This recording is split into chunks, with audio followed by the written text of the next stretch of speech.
बड़ी बड़ी मशीन आई चाइना तो मंगवाई है इन्होंने। बेहतरीन काम हो रहा है माशाल्लाह। शोरपुर कैंट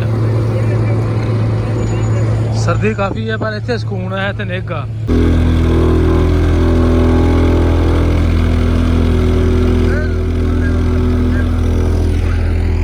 पलसर तो है ना ये।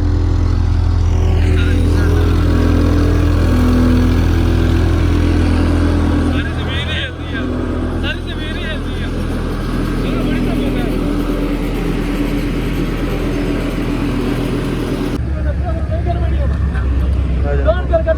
मजरी पाई जाते हैं आधी साइड से।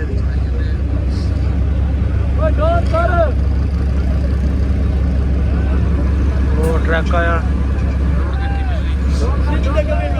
उधर साइड से, वो थले लुक पाई जाते हैं। नालों नाल दस्ती काम हो रहा है दस्ती।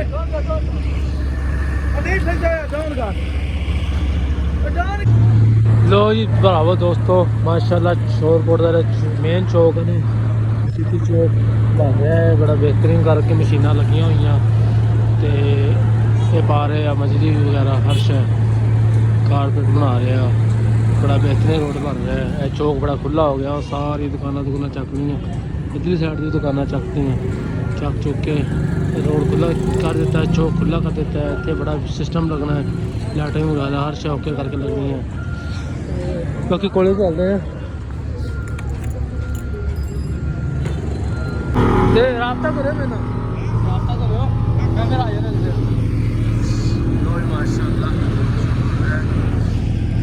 बेहतरीन करके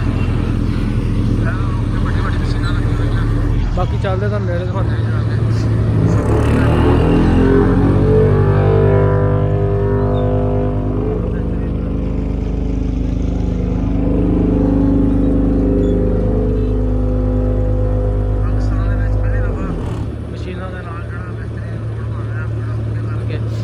फ्लैश दाने दे सारा रोड खुला कर देता है चुका देता है। अभी साइड तो खुली कर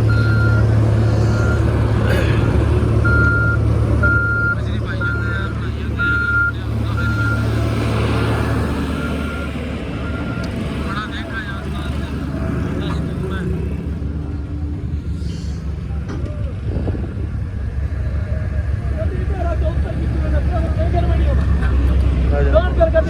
मजरी पाई जाते हैं आधी साइड से।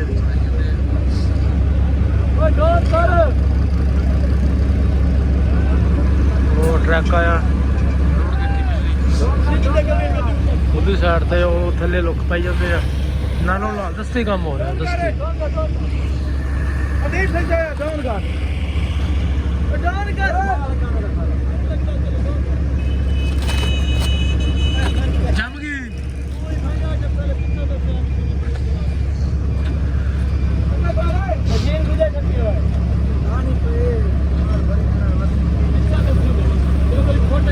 बड़ी बड़ी मशीन है जी फुट क्लास। और ट्रक चला गया मार मार साइड से मार पाया घूम के बहुत जानी सीधा सीधा नहीं है।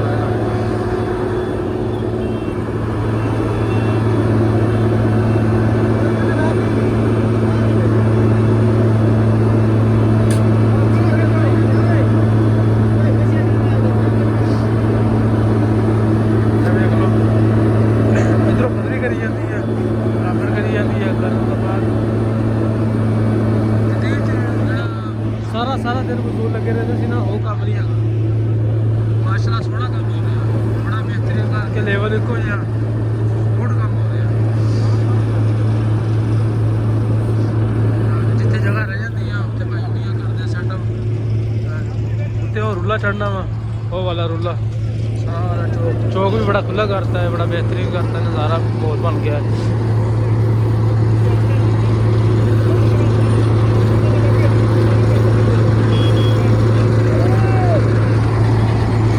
बड़ी बड़ी मशीन आई चाइना तो मंगवाई है इन्होंने। बेहतरीन काम हो रहा है माशाल्लाह। शोरपुर कैंट सर्दी काफ़ी है पर इतने सुकून है तो नेगा बिल्कुल। अजो मशीन ऊपर आएगी उस तो बाद अभी तैयार हो गया वा। वो पीछे रूला लाई जा रहे हैं करी जा रहे हैं बेहतरीन करके। ਮਾਸ਼ਾਅੱਲਾ ਮਸ਼ੀਨਰੀ ਕਾਫੀ ਆਈ ਹੋਈ ਆ ਜਿਨ੍ਹਾਂ 'ਚ ਕੰਮ ਤਿਆਰ ਹੋਇਆ ਵਾ ਤੇ ਗੁੱਡ ਕਰਕੇ ਕੰਮ ਤਿਆਰ ਹੋ ਰਿਹਾ ਕੋਈ ਮਸਲਾ ਮਸਾਇਲ ਨਹੀਂ ਹੈਗਾ ਇਹ ਚੌਕ ਦਾ ਬੜਾ ਹੀ ਬੁਰਾ ਹਾਲ ਸੀ ਸਾਰੇ ਰੋਡ ਦਾ ਤੋੜ ਤੱਕ ਬੇੜਾ ਗਰਕ ਹੋਇਆ ਸੀਗਾ ਮਾਸ਼ਾਅੱਲਾ ਹੁਣ ਬਿਹਤਰ ਹੋ ਗਿਆ ਇਹ ਦੇਖੋ ਉਧਰ ਮਸਜਿਦ ਪਾਤੀ ਹੈ ਹੁਣ ਬਣਾਈ ਜਾ ਰਹੇ ਆ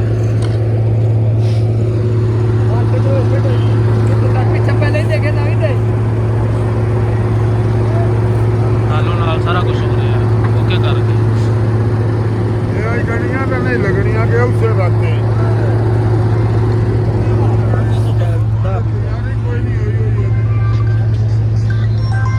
ਹੈਲੋ ਸਾਹਮਣੇ ਹੀ ਆ ਮੈਂ ਚੌਕ 'ਚ ਮਸ਼ੀਨ ਲੱਗੀ ਆ ਬੈਂਕ 'ਚ ਆਵਾਂ ਚਲ ਆ ਬਾਕੀ ਯਾਰ ਸਾਡੀ ਵੀਡੀਓ ਲਾਈਕ ਕਰੋ ਸ਼ੇਅਰ ਕਰੋ ਸਬਸਕ੍ਰਾइब करो ਅੱਜ ਲਈ ਇੰਨਾ इंशाल्लाह ਬਾਕੀ ਤੁਹਾਨੂੰ ਮਜ਼ੀਦ ਮਿਲਦੀ ਰਹੇਗੀ ਵੀਡੀਓ ਅਪਡੇਟ ਮਿਲਦੀ ਰਹੇਗੀ ਹਾਫਿਜ਼ ਅਬੂਬਕਰ ਵਲੌਗ ਲਾਈਕ ਸ਼ੇਅਰ ਸਬਸਕ੍ਰਾइब ਜ਼ਰੂਰ ਕਰੋ ਤਾਂ ਉੱਤੇ ਹੁਣ ਆ ਲੱਗੀ ਆ ਮੇਰੇ 15 ਮਿੰਟ